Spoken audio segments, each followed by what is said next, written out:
This channel does not promote any violent, harmful, or illegal activities. All content provided by this channel is meant for an educational purpose only.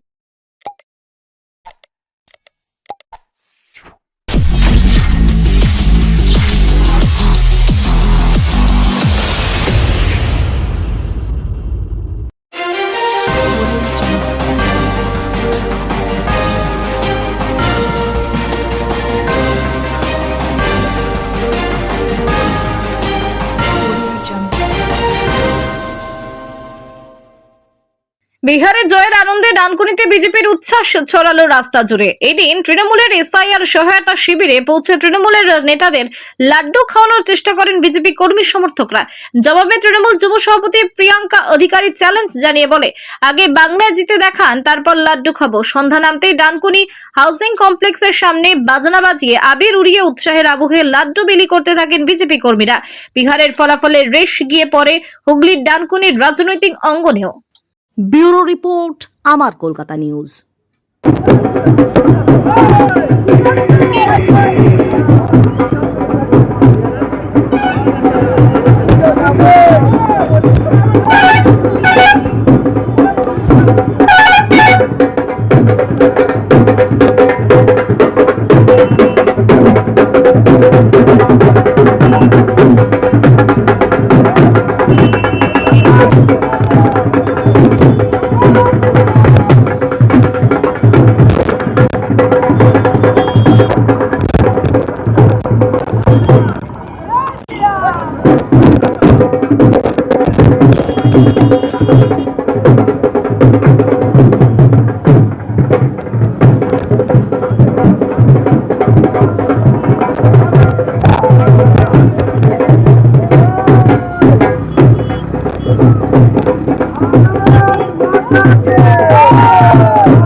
দেখুন, একটা কথা বলি, এখানে যারা ক্যাম্পে আছে দু চারজন, মানে বিজেপি যারা আছে ক্যাম্পে, যারা লাড্ডু খাওয়ানোর চেষ্টা করে দু চারজন, তারা এই অঞ্চলের বাসিন্দা নয়।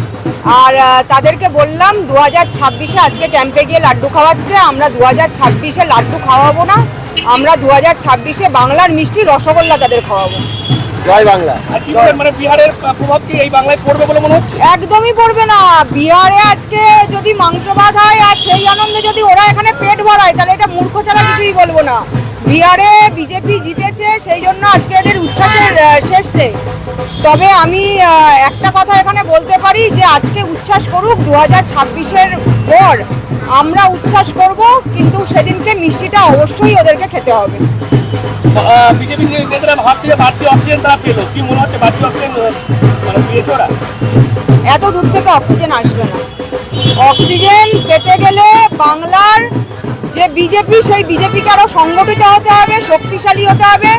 নিজেদের মধ্যে ঝগড়া করছে, ঝামেলা করছে, এখন বাংলায় আসার কোনো মানে দূরের কোনো স্বপ্ন নেই। তারপরেও বিজেপি নিজেদের মধ্যে সংগঠিত নয়, সুতরাং এত দূর থেকে অক্সিজেন নিয়ে লাভ হবে না। শ্রীরামপুর সাংগঠনিক জেলা তো সেরকম বিজেপির কোনো সংগঠনও নেই, একদমই নেই, অস্তিত্বই নেই। শ্রীরামপুর সাংগঠনিক জেলা শুধু নয়, আমি বলবো আপনারা যখন বিভিন্ন দিকে খবর করেন আপনারা দেখতে পাবেন পুরো রাজ্যেই বিজেপির কোনো অস্তিত্ব নেই। আপনি জানেন যে এই যে BLA 2 আমাদের বেরোচ্ছে, প্রত্যেকটা দল থেকেই তো BLOর সাথে BLA 2 বেরোচ্ছে। বিজেপি কিন্তু নিজের এলাকায় BLA 2 পর্যন্ত দিতে পারছে না, সুতরাং তারা আজকে নাচন কদম করতেই পারে, তাদের নাচন কদম দেখে চিন্তা করার কিছু নেই। লাড্ডু তো সবার জন্যই নিয়ে এসেছি, আমি তো বেছে বেছে নিয়ে আসিনি যে তৃণমূলকে খাওয়াবো না বা বিজেপিকে সাধারণত খাওয়াবো, পাবলিককে খাওয়ানোর জন্য নিয়ে এসেছি। তৃণমূলরা ওখানে ছিলেন বসে, আমার মনে হলো ওনাদেরকে তো এক ছাতার তলায় আসতে হবে, 26-এ তো আসবেই অটোমেটিক বিজেপি, তখন তো ওনাদের মিষ্টি খেতেই হবে।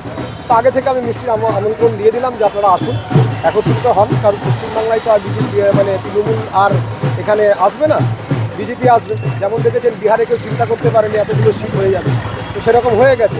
এখানেও চিন্তা করতে পারবে না ওরা ভাববে কি আমরাই ক্ষমতা আসবো, কিন্তু এমনভাবে বিজেপি চলে আসবে কেউ বুঝতেই পারবে না। মানুষ চাইছে এখন বিজেপিকে এখানে প্রতিষ্ঠিত করা, প্রত্যেকটা মানুষ ঠান নিয়ে নিয়েছে, প্রতিজ্ঞাবদ্ধ হয়ে গেছে যে তৃণমূলের যে অপশাসন আছে তাকে তাড়িয়ে দিতে হবে, তাকে দূরে ছুঁড়ে ফেলে দিতে হবে এবং ভারতীয় জনতা পার্টিকে এখানে নিয়ে আসতে হবে, প্রতিষ্ঠিত করতে হবে। তো তারা সংকল্পবদ্ধ হয়েছে, বিজেপি আসবে ক্ষমতায়। তার জন্য আমি মিষ্টি ওনাকে আহ্বান করলাম যে আপনি 26-এ এমনিই আসবেন, আগামী আহ্বান আপনাকে করে দিলাম আমি।